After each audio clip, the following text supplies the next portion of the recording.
A little girl suddenly woke up sweating. As she got up, she seems unfamiliar with the place she was. Questioning her whereabouts, a boy suddenly approached her, questioning if she was doing well and is still alive. She suddenly called out his name, Pacus. She seemed confused as she muttered a name that she shouldn't know. It seems she vividly remembered being the leader of hers. As the little girl questioned the situation, Pacus exclaims that she seems like she finally learned to speak properly, as it wasn't like this before. He shortly explained that he didn't give their big brother the money, resulting in receiving a beatdown, which she supposedly doesn't remember, as she was beaten up pretty badly back then. Despite this, she somehow remembered what had happened to her before all of this. It's then revealed she had a previous life, as she was pretty sure her nationality was Japanese. Working in research, she lived an utterly ordinary daily life, with nothing special going about it. She repeat her days over and over. Which then one day she stopped by the department store after her shift. She bought some box of sweets for a business client, which as she went down the escalator, she then noticed a ball that was falling down, and upon looking back a child seemingly fell, which her body moved instinctively to catch the kid. Although she managed to catch him, she seems to fell on her head on the floor like that, resulting in her death to be instant. She ponders about her memory, which should have ended there. But yet another memory of another person emerged, as Pacus explained about their brother not holding back with the punches against them. Her body's memories named Frim are blending one another with hers. She seemingly understood the situation she is in and headed out with Pacus and get to work already. It seems the area is controlled by a leader in the mafia, and one of the sons of the boss run things around these area. It seems the previous Frim was fond of him, but he isn't someone you can rely on, as he is no good. It also seemed that the two of them being under the mafia, they go in the middle of the market selling water. As they gather a crowd offering fresh water, it's then revealed this was made using magic. As they tasted the water, the townsfolk seems to find this much more better than regular water, and the source of that water relied heavily on Frim using magic, which she normally helped Pacus out like this. But it seems Pacus doesn't have any concept of volume. And with a full day of pouring water, she only gets stale-smelling bread with some soup. The breakdown of their earnings are unclear, but it's clear that most of the money is being skimmed off. Yet, in the end, even that money gets drained by someone higher. As the rain pours, she is left saddened as what a cruel world she reincarnated to. As her situation seems dire and with no hope, she only could wish to sleep somewhere with a roof over her head rather than in the streets, cold and hungry. As her days goes by, she still can't tell whether this is a dream or reality, but either way, all she could do now is fight and survive. Every single day she is shaken awake in the morning. She ate terrible expired food and get worked to the bone. It seems in this world the level of civilization is low, as the state of the toilets are horrendous. It seems personal hygiene doesn't exist much anyways. She is also seen to be abandoned by her parents, and became a homeless child. She now lives as part of an antisocial group. It's stated that magic is to be widespread, but apparently she was a rare breed, as she produced water as delicious. She is also surprised at how easy she could produce water magic, as it seems to be also high valuable, which is why she is worked to the bone by Pacus. She is abused and forced to be a slave. The water she produces is favored by the boss, and even received pocket money as a reward, but it seems she vividly remembered it being stolen by Pacus' superior. With the dreadful situation, everything and everyone here is rotten to the core. She could only abide and hone her magic skills. Even though producing water is the only thing she found enjoyable, Pacus doesn't seem happy to see this and abused her, even as someone that tried to stood up to her or against Pacus. They only ended up dead or thrown into the ditch. Seeing this, it makes her sick of everything. After days went by, she decided that things cannot go on like this and need to find a way to escape. She pretended to collapse and felt weak. She tried acting to be weak and needed more food as she was growing. Pacus, on the other hand, doesn't seem to sympathize with her sorry act and punched her in the stomach, causing he to throw up. Enraged, he shouted at her while beating her down, as he also needed to pay up. As she gets rattled and bruised, Pacus asks her to move and do their day's worth of work. It seemed she failed her small protest, but not determined to give up, she had came up with another plan. After a few days since she woke up, it seems it's finally the day to meet the boss and prepare for his water. The organization they are in is led by a leader named Dugga, who is known to have been poisoned before, which led to management being extremely strict. Hearing this, Frim is determined to seize the opportunity in meeting a big shot. Upon opening the door, Frim is faced with a bearded and long-haired man. Being greeted by quite a sight, she finds her way too scary. Despite this, he seems fond of her, especially her service of bringing water. Frim seemed to not take the opportunity meeting him up close and decided to just finish her work of filling up the jar with her magic water. But upon finding it dirty, the boss became enraged and picked the jar up, exclaiming it to his underlings of not following his orders. Thus this resulted in him beating his own men and calling them trash, eventually ordering his men to take out the trash. With the two of them being left behind, the boss is seen grateful towards him. Being in her knees, she also apologized, revealing about the money he gives them being not used properly, as it's being stolen by his own men from her. Seeing her shabby appearance and tattered clothing, he seemed to understood her situation. As she was ordered to pour water with her magic, he asked that she comes over and eat food. Being shocked at this, she could only kneel with gratitude. After this incident, the number of times the head boss called for her increased, and the blatant violence from Pakis and his men noticeably decreased. As she was being fed more often, she still finds the boss scary as ever. But having an improved quality of life, she finds these to be good and beneficial for her. Being done with her chores, she still sells water under Pakis' watchful eyes. Whenever she finished replenishing water at inns or pharmacies, she takes the chance to listen to conversation. Frim is determined to gather information little by little to increase her own value in a world like this.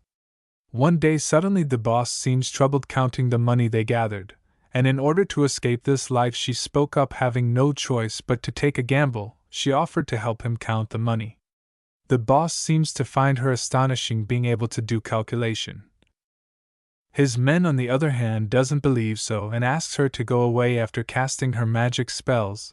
As the boss seems eager to let Frim tree, she ponders that the only one who can do proper calculations is the boss, and cautious by nature, she is now entrusted with important tasks. But upon seeing the money laid upon her, it was all coins. Much worse, it was way more types of coins she expected. She finds the situation to be bad, as she barely know anything about this country in the first place. She seemed to had an idea and wanted to try out something else. The boss understood and asks that she doesn't push herself too hard. Frim ponders that the amount of coins can wait, as right now the point if to be useful to the boss. In her previous life she even studies economics and money is her area of expertise. Even though her knowledge is old, she can still classify to some extent. Upon sorting them out, she seemed to separate the same type of coins into clean, normal, and dirty, and group them into piles. This way it would be easier to calculate. Despite not having enough time to finish everything right away, she only had the goal of starting with sorting to be helpful to her boss. His men side notes on the idea that she might be actually useful. The boss then questioned where she managed to learn this, upon revealing that she saw a kid helping out a food stall. The boss commands that she starts helping out now personally towards him. Upon hearing this, she became overjoyed but brought up if she should report to Pakis still. The boss claims that kid is the guy at the bottom, and can handle it personally, as she doesn't have to worry about anything. Overjoyed but observant, she noticed the boss licking his fingers. She tried warning the boss that he should stop doing so after touching money, as it's dirty and full of bacteria that can be harmful, and if consumed too much it could lead to poisoning. The boss eagerly stood up, nervous upon hearing her words. He then decided from today on she would work personally under him. With no hesitation she complied, as this choice could either bring out a demon or snake, but it's definitely better being under Pakis. Later on she is overjoyed to have her own room. Even though small, it's private for her own, and even got clothes, as she doesn't also have to worry about getting soaked in the rain. Later the boss brought up the question on how much she was making per day.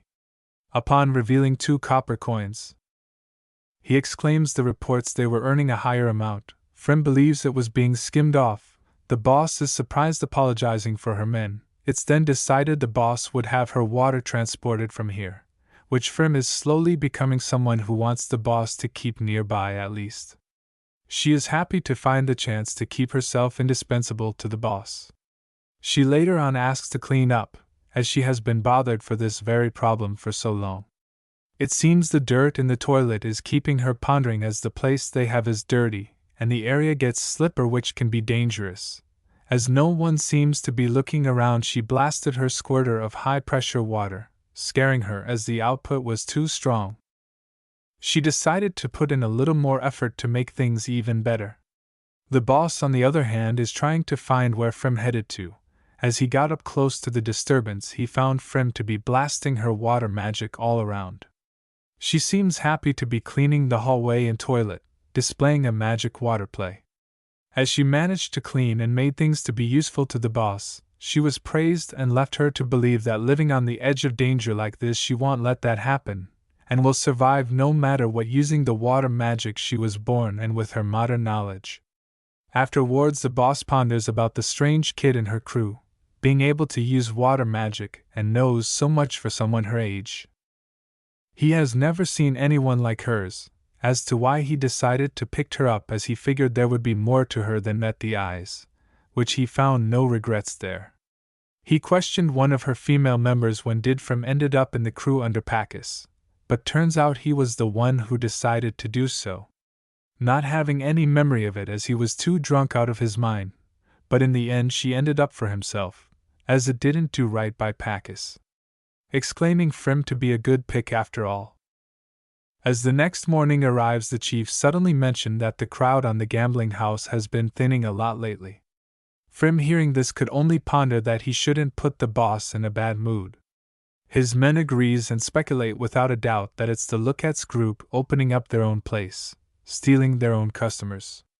As the boss tries to think up of something, he turns towards Frim, shocking her about having any ideas. Frim ponders that she saw some stuff in her own world and could suggest a few things, but suggesting things right off the bat might be pretty weird for a little kid like her. She only can come up with an excuse of never being inside the gambling house. Hearing this, he seems to be in disbelief, as she never been inside of one. He then ordered the chief to take Frim to the gambling house, although she suddenly became worried about her own work, but the boss assures to follow her orders. And besides, young minds tend to come up with the most interesting ideas, as he needed something fresh, and with this he could only count on Frim, as they headed out. Frim never knew what goes on in a gambling house, and even in her previous life.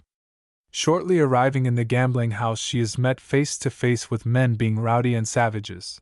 As the crowd cheers for the slaves to be killed off, Frim didn't expect this to be an arena, and could only observe as they were making slaves fight to the death and being forced towards one another. Her mind could only question if this was all legal. She suddenly remembered counting the money coins yesterday, which, upon realizing it far too long, she started to hate that all the money she has been sorting came from people who enjoy watching slaves kill each other. She also is faced with the reality of the food she has been eating all the time was paid with money that people bet on their loves, which makes her sick. One wrong move and she might end up down here too. She ended up throwing up and coughing. As the strong is really strong, she insists on looking around, but was only met with violence and savages. Frim deemed the place just plain awful, as she can't look the other way. With the intention of helping people by sharing her knowledge and magic, she was hopeful naively. With her shallow thinking, reality was much crueler than she could have imagined. She apologized for the people she couldn't save and help. Even if the situation seems dire, she set her mind on carrying out the boss requests, as she can't help the ones dying right now. And if little by little she start doing things different, she might be able to change this place and help them only a little. With determination, she asked the way towards where they manage slaves. As Frim met up with Pakis' brother named Rad, she shortly explained working for the boss and carrying out requests. She also shortly explained wanting to try some new things with the gambling house, pointing that the boss goes for the old school stuff anyway. It seems Chief Morga also fell asleep, leaving her to only carry out the requests. Rad gave her clearance but a heads up as she might get eaten up and to be extra careful with the slaves. Upon arriving at the cages, the slaves are hostile and enraged by her gaze. She suddenly remembered Rad's words earlier. As she looked around the dilapidated cages and the despaired slaves, she questioned if they aren't both human and why do they have to be locked up. She suddenly gets scared as a voice could be heard questioning if she was lost. As she flinches, she panicked for a bit but immediately recognized another slave. He introduced himself as the slave manager of this place named Logan, and hope he doesn't scared her. Frim could only ask that if he isn't busy, she asked to talk and discuss things by the boss orders. It seems Frim came alone, as she also explained that the chief was showing her around but fell asleep. The slave manager immediately understood and asked her to sit down. She seems to be sat down in a chair, but the slave manager wasn't and could only sat on the ground. She soon realized that he's also a slave too, meaning she outranks him as she was under the boss orders. And it would be obvious that he would be allowed to sit at the same level as her, and there is no way he could treat me as an equal anyways. Knowing this, she suddenly teared up, sobbing hard as the tears won't stop. Just by being here, she already made things harder for the slaves, and it hurts her so much to realize that she is not even allowed to cry in front of them. She shortly apologizes and asks Mr. Logan for a favor to teach her what counts as common sense here. After a brief discussion, she finds the gambling house to be awful and a horrible place, filled with violence, filth, hunger, and diseases.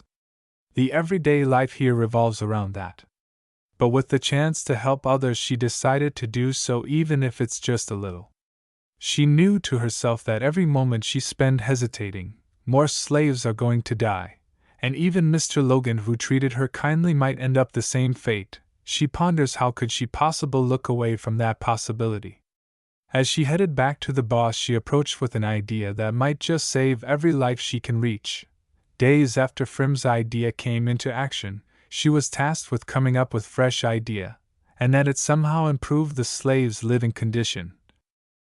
The only idea came to her mind that met all the criteria was pitched towards the boss, which his reaction amazed himself, as it's hard to believe that the idea that came up with this was a kid. And the name already have for itself is called boxing, that fire up the crowd with flashy punches, turning the cage fight into something else. Frim suggested this original idea. Being glad to be of help towards her boss, she combined gambling and competition, and the goal to make people enjoy the act of gambling itself. At first she wasn't exactly sure what made the original sports exciting, coming up with improvised rules on the spot. The boss noticed the upsides of her idea, as the slave no longer perish away that easily. Complimenting Frim, she also mentioned of cleaning up the gambling house, as it would help improve the slaves' living condition. Frim explained that it might help folks to come in easily. The boss found this logical, although he questioned if the slaves' living conditions really matter. Frim exclaims in a panic that it would be easier to sell them if they were healthy and strong.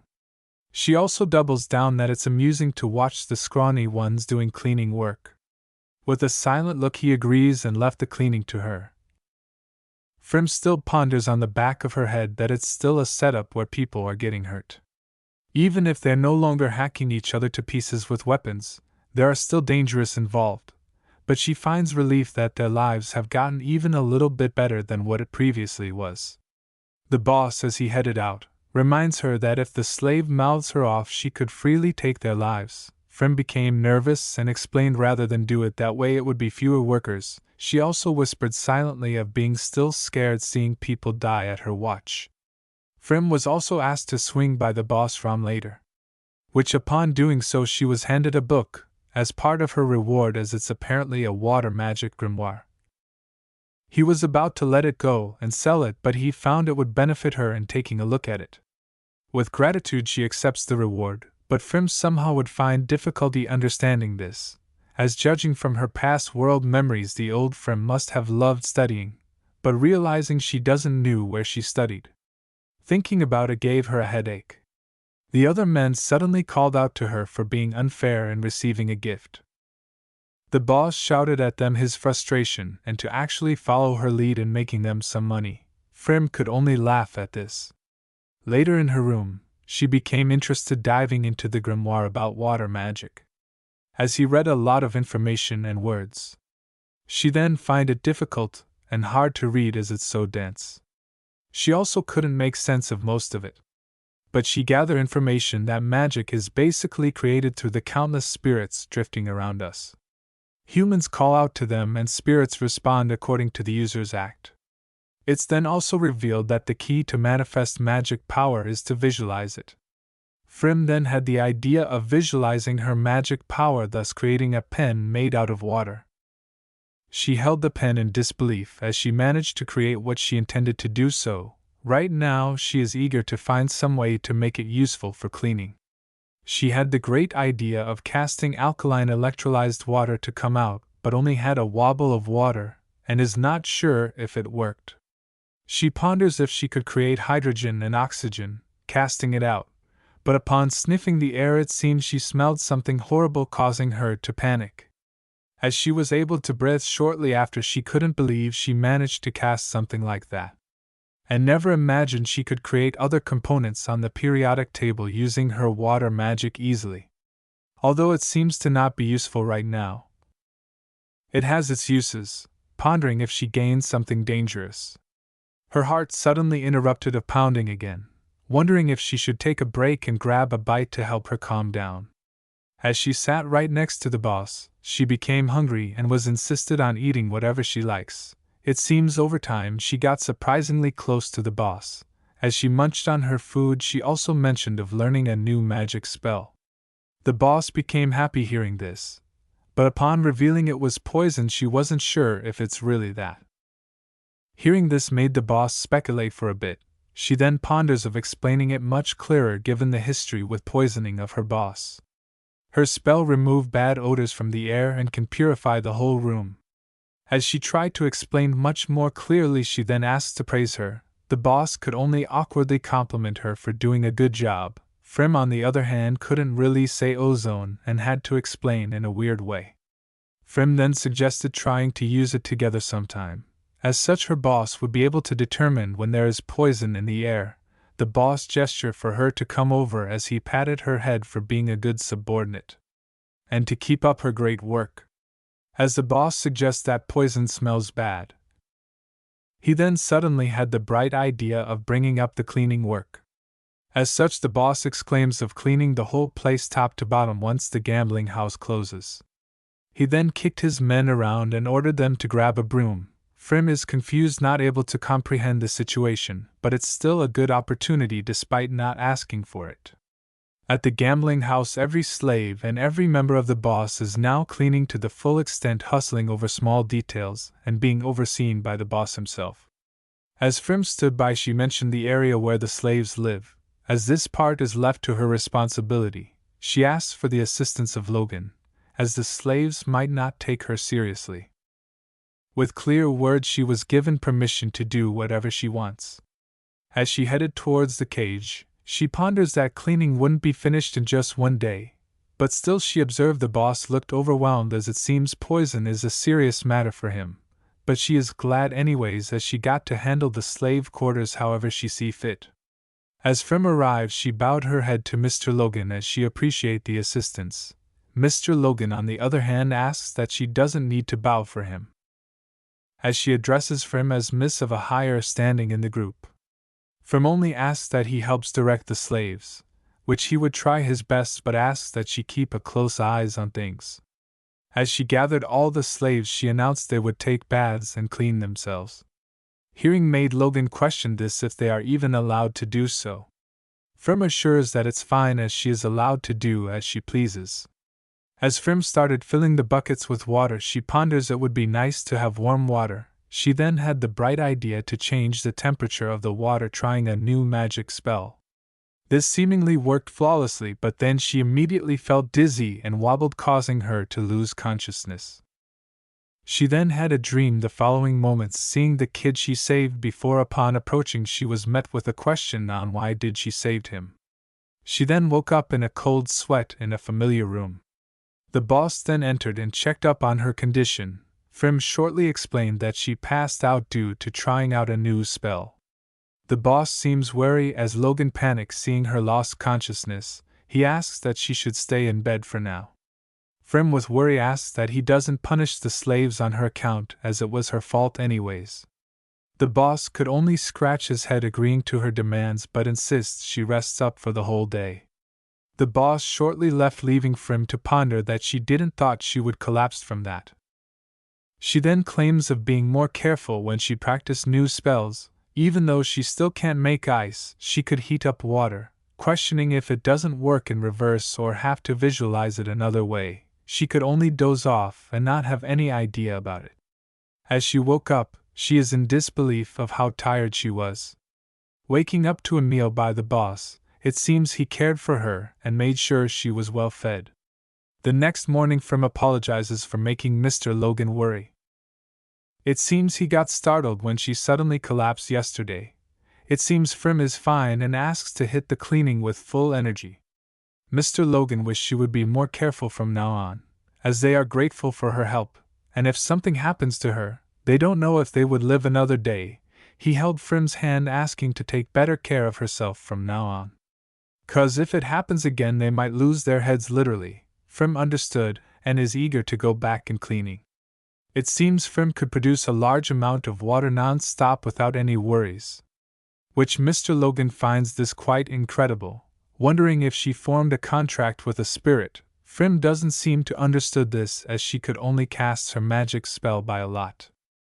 As the hour and cleaning goes by, she asks they should call it a day, and prepared a bucket of warm water to share with the slaves. However, it seems she kinda want a bath for herself.